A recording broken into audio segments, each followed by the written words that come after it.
Hi guys, it's Sandy and I'm out on the trail. I'm actually out for a walk today. It's cold out. Apparently, Siri even thinks it's cold. Siri, what's the temperature? It's 30 degrees Fahrenheit outside. This is the dog trail and I thought it's time to get back to the old routine of taking morning walks. And it's a little weird without my little routine with me, but that's okay because I'm going to get used to it and it's all right. I thought I would share a technique refresh video with you today, and this one in particular is not an actual technique refresh, it's more of an idea refresh. I did an advent calendar video for May Arts a couple years ago, and I wanted to do something to help me count down in my own craft room, and I saw this idea online and thought it would be really cool in my craft room. So here's what I did. This is a peek at what we're going to make. It's a Luminary advent calendar. And I thought it was a more grown-up one than something with candies or ornaments in it. So I went out and I found a whole bunch of dollar jars. These are just various kinds, sizes of jars. I got two sizes, so I'll alternate them when I lay them out in the windowsill.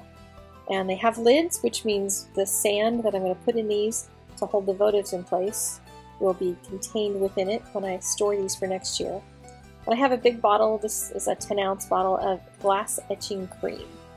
There's a couple different brands you can get, but I have an old yucky brush that's losing its bristles, not any good to paint anything with, so let's do something crazy with it. And I did put on gloves because the directions on the etching cream give you all kinds of warnings about not getting it on your skin or in your eyes, and don't drink it, etc. So be very careful.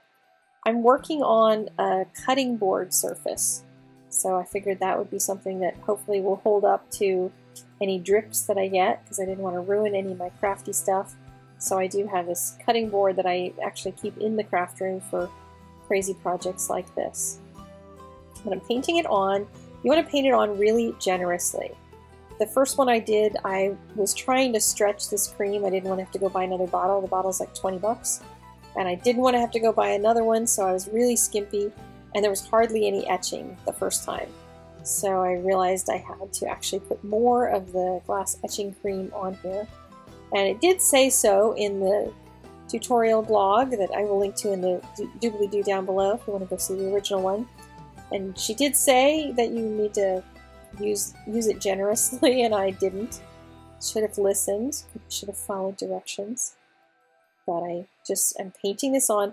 The bottle with the facets, this little round one, was much harder to etch. It just didn't take the etching cream as well, and I don't know why, but if you end up getting one with lots of little facets in it, then you want to use more of the etching cream. And after you get it all painted on, you let it sit. She said for 10 to 15 minutes. I let them sit for about a half an hour because I really wanted to make sure they got good and etched, and I didn't want to have to redo them again. So this is my bottles all waiting for their turn to get rinsed off. So you just rinse it in warm water. You can see that the etching cream kind of just melts off the surface of the bottle.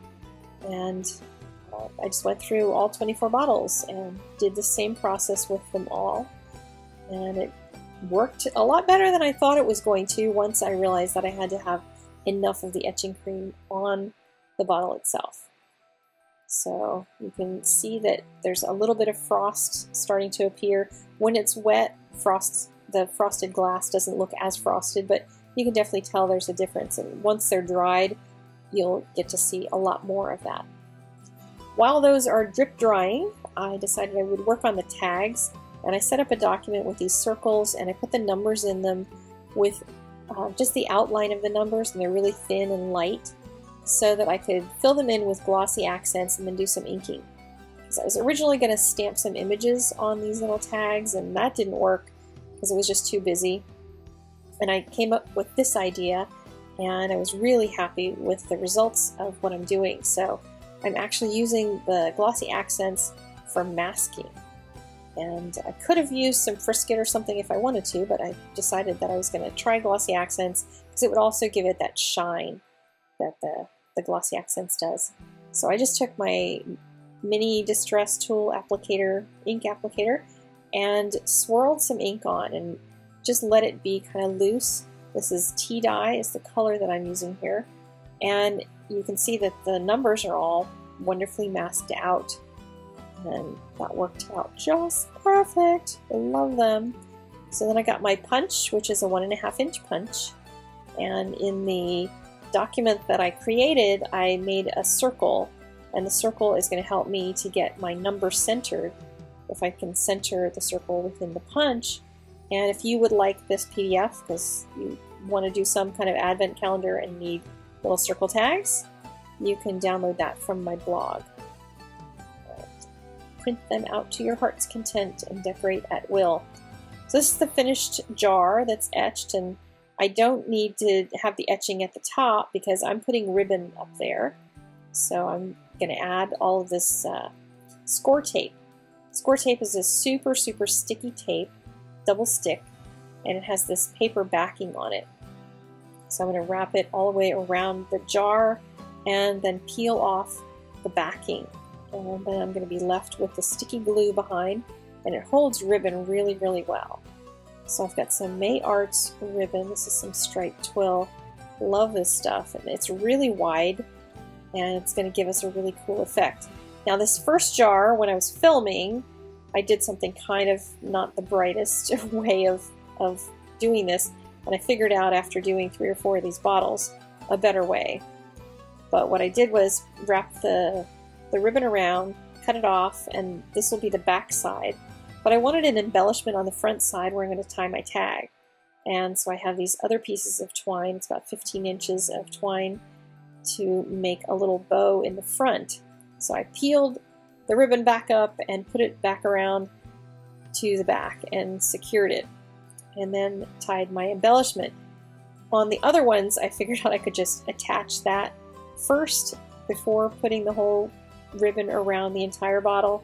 So just one of those things. Live and learn as you do 24 bottles. You find the easier way to get her done. So I'm cinching the twine around that really wide ribbon. It's just going to give it a little different effect in the front. Punch a couple holes into the tags, and then I'm going to thread the twine through and create a little bow on the front. Now be very careful that your bow and any twine or anything you put around this doesn't kind of lean over into the hole, into the opening of the candle, because you don't want any of those flames catching onto your ribbon. So what I'm putting then next is this decorative accents sand. It's like really coarse little tiny rocks or sand or whatever. But I'm putting that in there so it'll hold the votive in place, because otherwise the votive will just kind of slide around in there. And nestle it in really good. Put it in the middle and then light her up. So excited to see what this is all going to look like when it's in the windowsill and finished and ready to go. And I think they came out really beautiful. This is looking at them with the lights on in the house, so you can kind of see the bottles. I have them in random order so that I won't be lighting them from one end to the other. I'll be randomly lighting them throughout the Christmas season. But this is what it will look like on Christmas Eve when they're all lit. That's about it for me for today. I am going to get busy packing. I've got a trip coming up, and I'm leaving to go visit my family for Thanksgiving, and I'm going to be doing some teaching at Queens Ink in Maryland, and hopefully going to see a few of you guys there. I do have videos scheduled for you for the week, so you're going to get plenty of inspiration. And there's even going to be an OWH blog hop coming up next week, so stay tuned for more information about that, and I'll see you guys later. Bye-bye.